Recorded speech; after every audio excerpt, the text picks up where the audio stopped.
तर आज आपल्या राजस्थान ट्रिपमधला दुसरा भाग. आज आम्ही चाललो आहोत फिरायला. राजस्थानमध्ये भरपूर जागा आहेत फिरण्यासारख्या चांगल्या.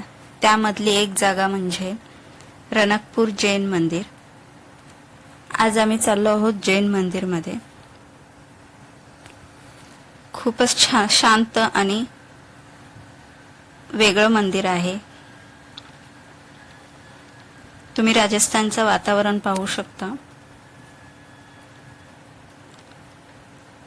तुम्हाला जर माझे व्हिडिओ आवडत असतील तर प्लीज लाईक, शेअर आणि सबस्क्राईब नक्की करा.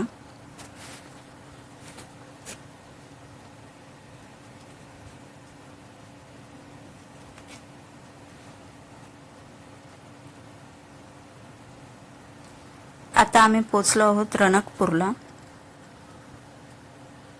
रणकपूरला गेटच्या आतमध्ये जाण्याआधी आम्हाला इथे नाव, नंबर, गाडीचा नंबर सर्व माहिती त्यांनी लिहून घेतली. त्यानंतर आम्हाला आतमध्ये सोडलं. आम्ही गाडी पार्किंगला लावली आणि आतमध्ये गेलो.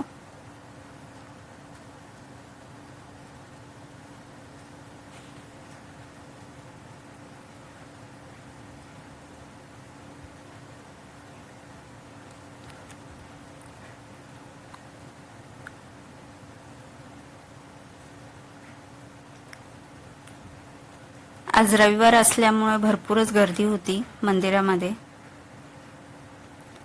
इथे आम्ही पर्स, मोबाईल आतमध्ये तिथे ठेवून दिले.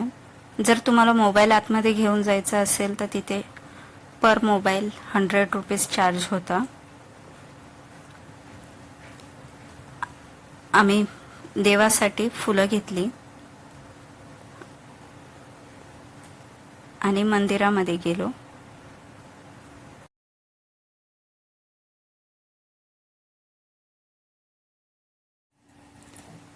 मंदिरात 4 दिशांना प्रवेशद्वार असल्यामुळे चौमुख मंदिर असेही म्हणतात. राजस्थानचे शांत अरावली पर्वतरांगेमध्ये वसलेले एक असं मंदिर जे फक्त श्रद्धेचं नाही तर शिल्पकारांचे अद्भुत उदाहरण आहे. हे म्हणजे रणकपूर जैन मंदिर. आज आपण पाहणार आहोत या मंदिराचा इतिहास, त्याचे रहस्य आणि असे काही गोष्टी जे तुम्हाला थक्क करून टाकतील. हे मंदिर जैन धर्मासाठी अत्यंत पवित्र तीर्थस्थान आहे.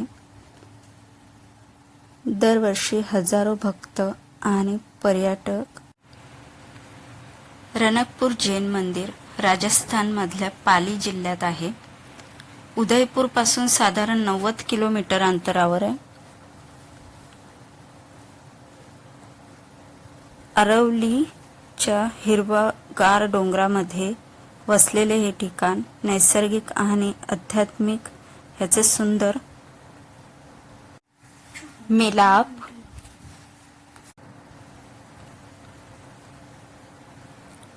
या मंदिराची स्थापना 15व्या शतकात झाली.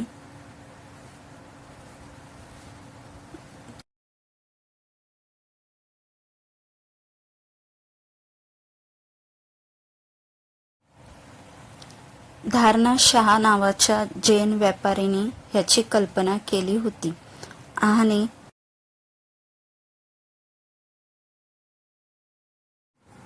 आणि मेवाडचे राजा राणा कुंभा यांनी यासाठी जमीन दिली. म्हणूनच या ठिकाणाचे नाव पडले रणकपूर.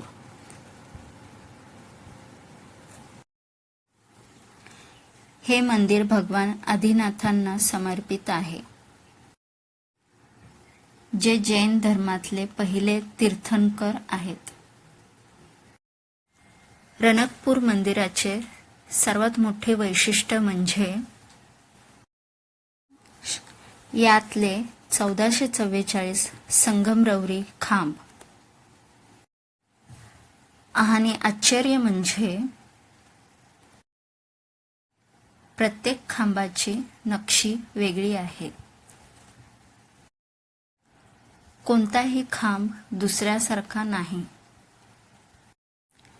याशिवाय मंदिराची रचना अशी आहे की कोणत्याही कोनातून पाहिले असता भगवान आदिनाथांची मूर्ती दिसते. छतावरील नक्षीकाम इतकं बारकाईने केलंय की ते पाहताना वेळ कसा जातो कळत नाही. या मंदिराबद्दल काही खास गोष्टी. मंदिर पूर्णपणे संगमरवरी दगडातून बनवलेले आहे.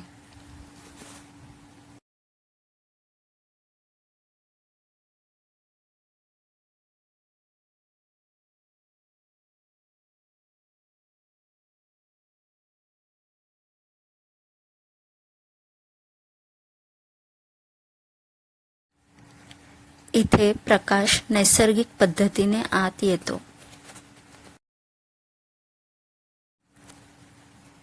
काही खांब हलकेसे हलतात, पण तरीही रचना मजबूत आहे.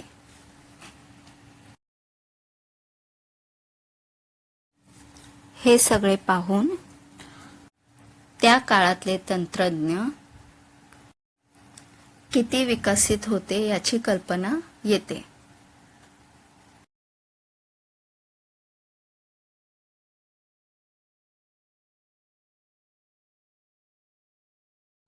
एक वेगळीच शांतता जाणवते. गर्दी असली तरीही मन अगदी शांत होतं. ड्रेस कोड साधा ठेवा.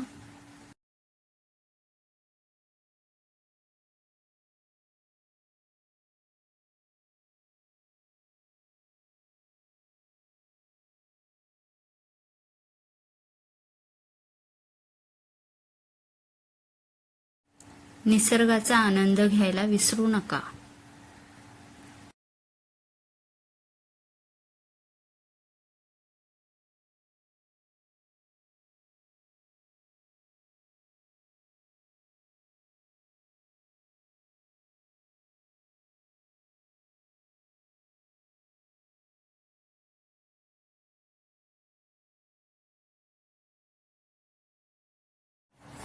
जर तुम्हाला व्हिडिओ आवडला असेल तर प्लीज लाईक, शेअर आणि सबस्क्राईब नक्की करा.